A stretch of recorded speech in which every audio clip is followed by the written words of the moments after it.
नमस्कार. आपण ऐकतोय डॉक्टर सौ अनुराधा सुधीर कुलकर्णी लिखित तुका विठ्ठल सर्वांगी.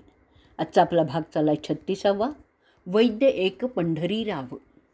संत म्हटलं म्हणजे ऐहिकतेकडे पाठ फिरवून आत्मानंदात रममाण झालेले महात्मे एवढंच आपल्या मनात येतं. परंतु खरं पाहता संत स्वतःसाठी कधीच जगत नाहीत. त्यांचं अवघड जीवन सर्वांसाठीच असतं. भगवद्गीतेत भगवंत स्वतःविषयी सांगतात, नमै पार्थासी कर्तव्य त्रिषु लोकेषु किंचन नाना वाप्त मवाप्तव्यम वर्त एवच कर्मणी. 22वा श्लोक आहे अध्याय 3 या तिन्ही लोकात मला करण्यासारखं काहीही नाही. कारण मला काही मिळवायचंच नाही आहे. मुळी मला मिळालेलं नाही असं काहीच नाही आहे. जो सर्व चराचर भरून उरला आहे त्याच्यापासून वेगळं असं काय राहिलं आहे. म्हणूनच भगवंतांना आणि भगवंतमय झालेल्या संतांना प्राप्तव्य असं काहीच नसतं. असं असलं तरी दीनदयाळ भगवंत लगेचच पुढे म्हणतात, यदि ह्यहं न वर्तेयं जातु कर्मण्यतन्द्रितः मम वर्तानुवर्तन्ते मनुष्याः पार्थ सर्वशाः. अध्याय 3 23वा श्लोक आहे. पूर्ण काम अशा मला काहीही कर्तव्य नसलं तरी मला लोकांसाठी कर्म करावंच लागतं. कारण मीच जर निष्क्रिय राहिलो तर माझा आदर्श समोर ठेवून लोकही निष्क्रियच होतील. आणि म्हणूनच एखादा आसक्त माणूस जसं काम्य कर्म हिरिरीने करतो तद्वतच लोककल्याणाची इच्छा असणाऱ्या निष्काम माणसांनी कर्म करावं. या भगवंत वचनांप्रमाणे संतांचं जगणं असतं. भेदभावातीत असूनही संतांची ज्ञानदृष्टी जगातील सर्व गोष्टींचं सूक्ष्म विश्लेषण करते.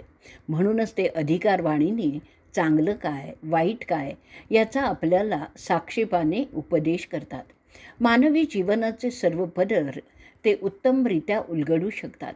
अध्यात्माबरोबरच निसर्ग, रसायन, पाकला, संगीत, वैद्यक, समाजशास्त्र इत्यादी ज्ञानाच्या सर्व क्षेत्रांचं त्यांचं अवलोकन थक्क करणारच असतं.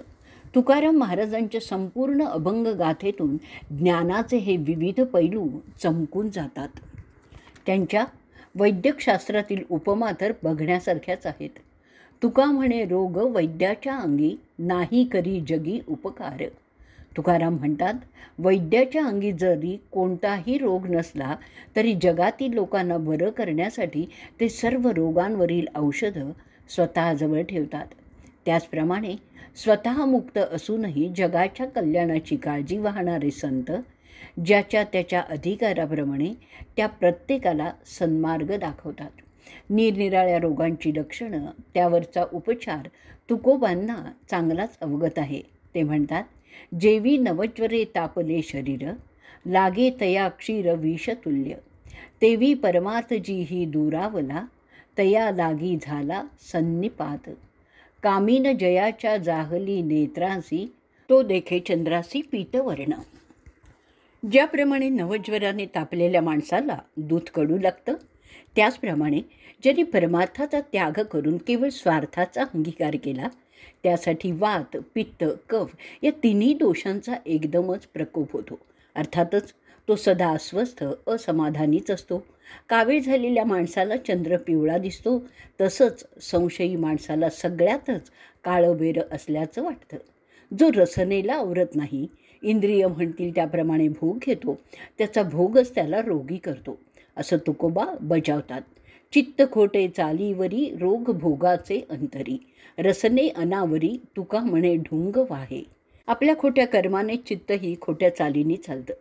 त्यात नको नको ते विचार येतात. आपण जसे भोग भोगतो त्यातूनच रोग निर्माण होतो. जसं रसना अनावर झाल्यामुळे वाटेल तसं खाल्लं तर अपचन होऊन हगवणच लागते. शरीराला जसे अतिरेक वाईट तसा अंतराला अहंकार वाईट. तुकाराम म्हणतात, ज्ञानाचा चिवट अभिमान ईश्वरी सहाय्याविना दूर होणार नाही.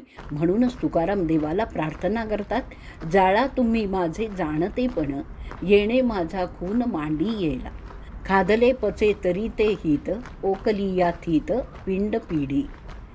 देवा, माझ्या जाणतेपणाचा अभिमान माझा घात करतो आहे म्हणून तुम्हीच तो जाळून टाका. जो पदार्थ चांगल्या रीतीने पचतो तोच खावा, नाहीतर देहाला पीडाच होईल. त्याप्रमाणे जे ज्ञान अहंकार उत्पन्न करतं त्याच्यामुळे परमार्थ न साधता उलट त्याची हानीच होईल. कठोर आत्मपरीक्षण करून तुकारामांनी आपल्या अहंकाराची पाळं मुळं खणून काढलीत. त्यामुळे ते पूर्णपणे निरामय झालंय. भवरोग नष्ट करण्यासाठी तुकोबा उत्तम उपचार सांगतात. ब्रह्मरस घेई काढा जेणे पीडा वारेल, पथ्य नाम विठोबाचे आणिक वाचे न सेवी. भवरोग ऐसे जाय आणिक काय शुल्लके, तुका म्हणे नवे बाधा आणिक कदा भूताची. ब्रह्ममय होणं म्हणजे सगळ्यांचं होणं. हाच ब्रह्मरसाचा काढा तुमची जन्मजन्मांची पीडा हरेल. फक्त विठोबाचं अखंड नामस्मरण हेच पथ्य पाळावं. त्याविना वायफळ बोलणं नसावं. या उपचाराने भवरोगा एवढा मोठा रोग देखील दूर होईल. मग इतर रोगांची त्यापुढे काय कथा. अहंकारादी सर्व भूतबाधा दूर होईल. मग इतर रोगांची त्यापुढे काय कथा. आणि मग तुकोबा आपल्याला एक चांगल्या वैद्याचं नाव सांगतात. तो सगळ्यांची अंतस्थिती जाणतो, उत्तम औषधं देतो. वैद्य एक पंढरी राव, अंतर्भाव तो जाणे. रोगा ऐशा द्याव्या वल्ली, जाणे झाली बाधा ती. नेदी रुका वेचो मोल, पाहे बोल प्रीतीचे. तुका म्हणे दयावंता, सदा चिंता दीनाची.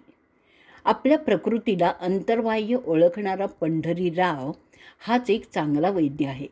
जो रोग झाला असेल तो नीट समजून घेऊन तो योग्य औषधोपचार करतो. तो यासाठी एक पैसाही घेत नाही. फक्त समोरच्या रुग्णाला खरोखरचं परमार्थ प्रेम आहे की नाही हे मात्र तो पाहतो. सर्व दीनदुबळ्यांची चिंता वाहणारा, फक्त प्रेम जाणणारा माझा वैद्यराज विठोबा आहे, असं तुकोबा म्हणतात.